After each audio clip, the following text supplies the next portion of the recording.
хич не сме добри в управление на риска. Виждате ли тази пчеличка размазаната тук? Чували ли сте за танца на пчеличките? Знаете ли кога танцували пчелите? Колкото повече вибрирате, колкото по-често се случва. Това толкова по-хубава е пашата и сигнализират другите пчели да отидат точно там. Точно така.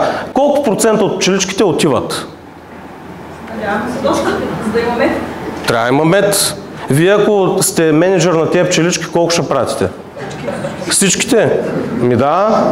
Природата обаче ги е научила да пратят по-малко от всичките. Що се случва това?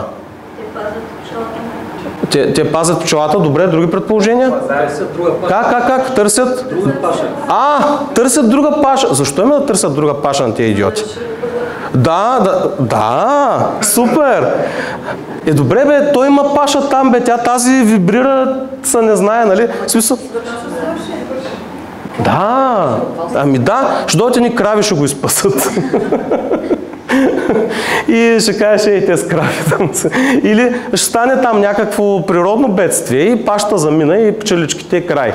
И ако природата не ги беше научила колко там няколко милиона години да си управляват риска, нещо, което, както разбираме, ние хората много трудно се учим на това, също се оказва, че 80% следват тая, 20% ходят да търсят. Също и с очевидните изводи от данните. Имам този месец 300 посещения повече от предния. Какво значи това? И ние имаме една кристална топка, направо сме претъркали, защото може някой да ми обясни какво значи това? Защо хората ме посещават повече? Защо? Какво ако ме посещават по-малко другия месец? Инвестирайте в онези 20% от данни, които Мета няма да ви ги дадат, защото не е в техен интерес. Защото иначе вие просто не се различавате от конкуренцията.